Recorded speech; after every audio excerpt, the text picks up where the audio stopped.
अस्सलाम वालेकुम। उम्मीद है कि आप सब खैरियत तो आफियत से होंगे।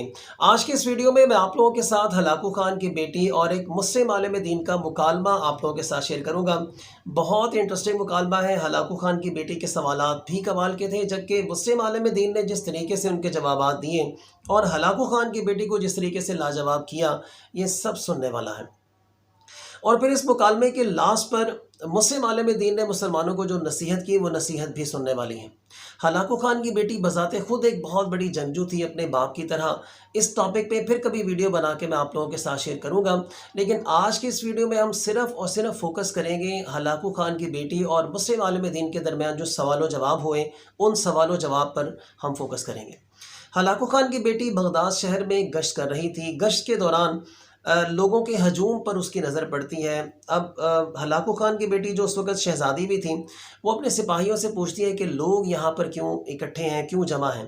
अब सिपाही उसे बताते हैं कि एक आलिम दीन है जिनके पास ये सब लोग खड़े हैं और उनका दरस सुन रहे हैं। हलाकू खान की बेटी अपने सिपाहियों से कहती है कि इस आलिम दीन को गिरफ़्तार करो और मेरे सामने इसे पेश करो। सिपाही आलिम दीन को गिरफ़्तार करते हैं और शहज़ादी के सामने पेश कर देते हैं। अब शहज़ादी यहाँ पर आलिम दीन से 4 कमाल के सवालात करती हैं।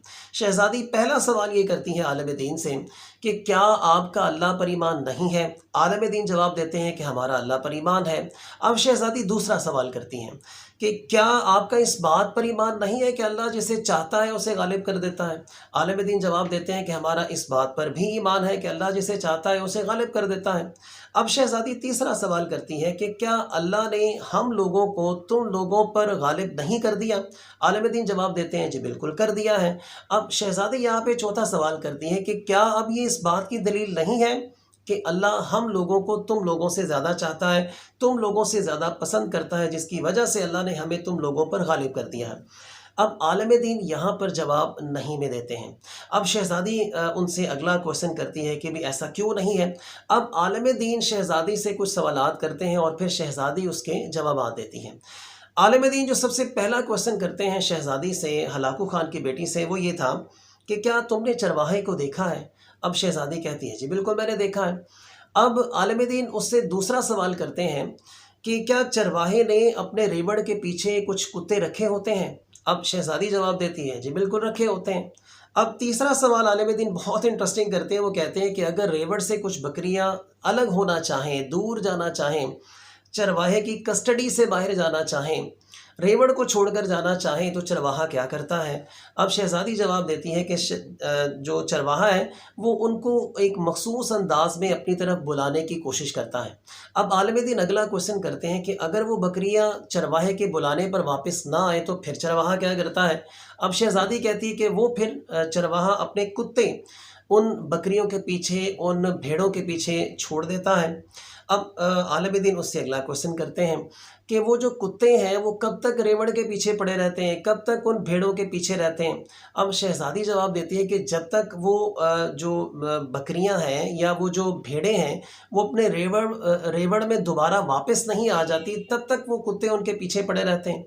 अब आलिम दीन यहाँ पर उसको लाजवाब करते हैं हलाकू खान की बेटी को कि तुम तातारी लोग हमारे पीछे छोड़े हुए अल्लाह के कुत्ते हो इस दुनिया में। हम चूँकि अल्लाह के दर से भटक चुके हैं, जिसकी वजह से अल्लाह ने अपने कुत्ते हमारे पीछे छोड़े हैं। जब हम दोबारा अपने अल्लाह के दर पे वापस आ जाएंगे, अल्लाह के तरीक़े पे वापस आ जाएंगे, हम अपने अल्लाह से रुजू कर लेंगे जब तक दोबारा से, तो तुम्हारा काम जो है वो ख़त्म हो जाएगा। मैं ये समझता हूँ कि ये कमाल तरीके से आलिम दीन ने जो है वो शहज़ादी को लाजवाब किया। यहाँ पर आज भी बिल्कुल ऐसा ही है। हम चूँकि अपने जो सही मनहज है हमारा, जो हमारा सही रास्ता है मुसलमानों का, हम चूँकि उससे दूर हट चुके हैं। हमने अल्लाह, उसके रसूल और कुरान पाक को जो है वो वैसे अब हम उसको हमने नहीं थामा हुआ जैसे हमें इन तमाम चीज़ों को थामना चाहिए। हम दीन पर वैसे अमल नहीं कर रहे जैसे हमें इस पर अमल करना चाहिए। हम कुरान को वैसे नहीं समझ रहे और पढ़ रहे हमें जैसे इसे समझना चाहिए, और हम अल्लाह को भी वैसे नहीं मान रहे जैसे हमें अल्लाह को मानना चाहिए। अब इसकी वजह से हुआ ये है कि चूँकि हम रेवड़ से दूर हट रहे हैं हम सब मुसलमान, तो फिर अल्लाह ने इन कुत्तों को हमारे पीछे लगा दिया है। आज भी आप देख लें जो हमारे दुश्मन ममालिक हैं, ख़ास तौर पर हिंदुस्तान है, अमेरिका है, IMF है, मुख्तलिफ़ शक्लों में हमारे पीछे ये कुत्ते लगे हैं अल्लाह ताला के। हम जैसे ही अल्लाह से रुजू करेंगे, हम जैसे ही अल्लाह के दर पर वापस जाएंगे, आप यकीन करें कि इन कुत्तों से हम सब की जान छूट जाएगी। सो आज से ही हम एक दूसरे से प्रॉमिस करते हैं, वादा करते हैं कि हम अल्लाह और उसके रसूल के बताए हुए तरीके पर मनवन अमल करने की इंशाअल्लाह अज़ीज़ कोशिश करेंगे। अल्लाह के कुरान को वैसे समझने की कोशिश करेंगे कि जैसे उसे समझने का हक़ है, अल्लाह को वैसे मानेंगे जैसे उसको अल्लाह को मानने का हक़ है। आप यकीन करें कि इन तमाम कुत्तों से हमारी जान छूट जाएगी, इन तमाम टेंशन से हमारी जान छूट जाएगी और हम दोबारा से हमारी जो एक शान व शौकत थी, हमारी जो एक अहमियत थी और मुसलमानों का जो रोब और दबदबा था, हम दोबारा से यकीन करें उसको हासिल कर लेंगे। उम्मीद है कि ये मुकालमा आप लोगों को पसंद आया होगा और इसने आपकी सोच में और आपके नॉलेज में इजाफ़ा किया होगा। आप सब अपना और अपने आसपास के लोगों का बहुत सारा ख्याल रखिएगा। अल्लाह हाफ़िज़।